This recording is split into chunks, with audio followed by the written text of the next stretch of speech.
Un buen día para todos y antes que todo un agradecimiento a Ámbito Jurídico por abrirme este espacio para reflexionar sobre algunos aspectos del actual proyecto de reforma laboral que cursa en el Congreso de la República. Como todos sabemos, ese proyecto consta de más de 70 artículos y por razones de tiempo entonces voy a limitarme a comentar una sola de esas disposiciones, la que tiene que ver con la unidad de contratación colectiva. En efecto, el proyecto de reforma laboral en su artículo 58 del texto original y artículo 62 de la ponencia para primer debate dice que la negociación colectiva en cualquier nivel deberá adelantarse con unidad de pliego, unidad de comisión negociadora, unidad de mesa de negociación y concluir en la suscripción de una única convención colectiva de trabajo por nivel. A mi juicio, esta disposición es conveniente y es loable, porque busca enfrentar la actual dispersión y de cierta manera caos que se presenta en la negociación colectiva en Colombia, ya que actualmente cuando hay coexistencia de organizaciones sindicales, todas ellas, las minoritarias, las mayoritarias, todas pueden iniciar y llevar a término la negociación colectiva y suscribir cada una convención colectiva. El decreto 89 del año 2014 ha tratado de enfrentar esta dispersión en la negociación colectiva, pero definitivamente no ha sido la solución ideal. Hay que recordar una cosa importante. El artículo 357 del Código Sustantivo del Trabajo, en su numeral segundo, decía que cuando en una misma empresa coexistiere un sindicato de empresa con uno gremial o de industria, la representación de los trabajadores para todos los efectos de la contratación colectiva corresponderá al sindicato que agrupe a la mayoría de los trabajadores de dicha empresa. Y el numeral segundo de ese mismo artículo 357 decía, comillas, si ninguno de los sindicatos agrupa la mayoría de los trabajadores de la empresa, la representación corresponderá conjuntamente a todos ellos. Es lo que se llama representación conjunta de los sindicatos para efectos de la negociación colectiva. Estas normas y otras fueron reglamentadas por el decreto 1373 del año 1968 y hay que recordar que fueron declaradas inexequibles todo el artículo 357 del Código Sustantivo del Trabajo por la Corte Constitucional mediante las sentencias C-567 del año 2000 y C-063 del 2008. Aquellas normas del artículo 357, hay que decirlo, eran concordantes con un principio muy importante que informaba el Código Sustantivo del Trabajo colombiano, como lo es el principio de unidad de contratación. Ese fue uno de los principios informadores del Código, la unidad de contratación, al cual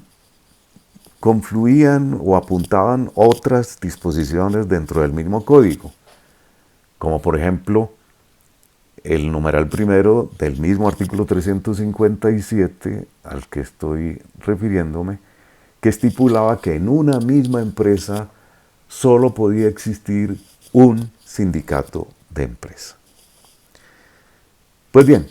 El proyecto de reforma laboral revive de cierta manera, aunque quizás con mayor detalle, el viejo artículo 357 del Código Sustantivo del Trabajo, sobre todo el numeral segundo, la representación conjunta. La diferencia entre la nueva disposición del proyecto y el viejo artículo 357 estriba en que el artículo 357 señalaba la representación conjunta para el caso de que ninguno de los trabajadores agrupara la mayoría, ninguno de los sindicatos agrupara la mayoría de los trabajadores de la empresa. En tanto que la disposición que trae el proyecto de reforma laboral impone esa representación conjunta siempre que haya más de un sindicato, aunque uno de ellos pudiera agrupar a la mayoría de los trabajadores. Siempre que haya más de un sindicato, el proyecto impone la representación conjunta para efectos de la negociación colectiva. Recordemos qué razones tuvo la Corte Constitucional para declarar inexequible la representación conjunta por allá en los años 2000 y 2008. En la C063 del 2008 dijo la Corte, comillas, el impedimento absoluto a los sindicatos minoritarios de negociar colectivamente no atiende los principios de razonabilidad y proporcionalidad y vulnera no solo el derecho de negociación colectiva, sino también el de libertad sindical, eje fundamental de los derechos de los trabajadores. Y la sentencia C567 del 2000 dijo, comillas, resulta violatorio del artículo 39 de la Carta imponerle por ley a las organizaciones sindicales que la representación debe necesariamente ejercerla conjuntamente con otro u otros sindicatos. Si ninguno agrupa a la mayoría de los trabajadores de la empresa, pues eso menoscaba de manera grave la autonomía sindical. Es decir, habría aquí una inconstitucionalidad originada en lo que se llama cosa juzgada material, porque ya la Corte se pronunció en época anterior sobre la representación conjunta que el proyecto reencaucha. En resumen, según la actual doctrina constitucional, la representación conjunta para efectos de la negociación colectiva de todos los sindicatos que coexistan en el respectivo ámbito de negociación sería contrario a la libertad sindical y al principio de negociación colectiva. Y el proyecto plantea precisamente esa representación conjunta al señalar, por ejemplo, cuando indica cómo conformar la comisión negociadora, que en ningún caso esa comisión excederá de 10 negociadores en el caso de negociaciones en el nivel de empresa y de 15 en niveles superiores. Y agrega, de no llegar a un acuerdo entre los sindicatos para la representación, la conformación de la comisión debe ser objetiva y proporcional al número de afiliados con derecho y pago a cuota sindical sin que en ningún caso pueda exceder el límite indicado. De ser aprobada esta disposición por el Congreso, ella seguramente va a ser objeto de demandas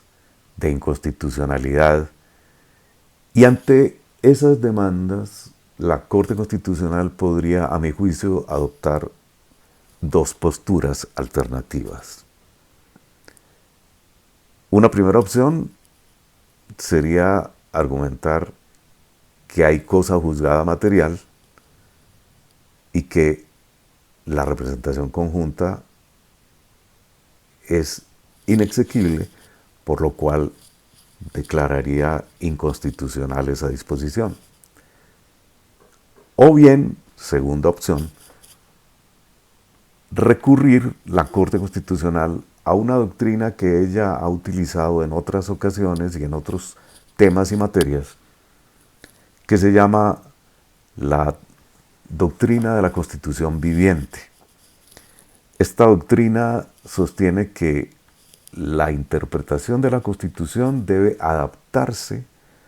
a las circunstancias cambiantes de la sociedad y a los valores y principios vigentes actualmente. Entonces la Corte podría decir, bueno, una cosa era esta materia de la representación conjunta hace 23 años o en el 2008, pero ya en el mundo de hoy y con vistas al derecho internacional del trabajo y con vistas a la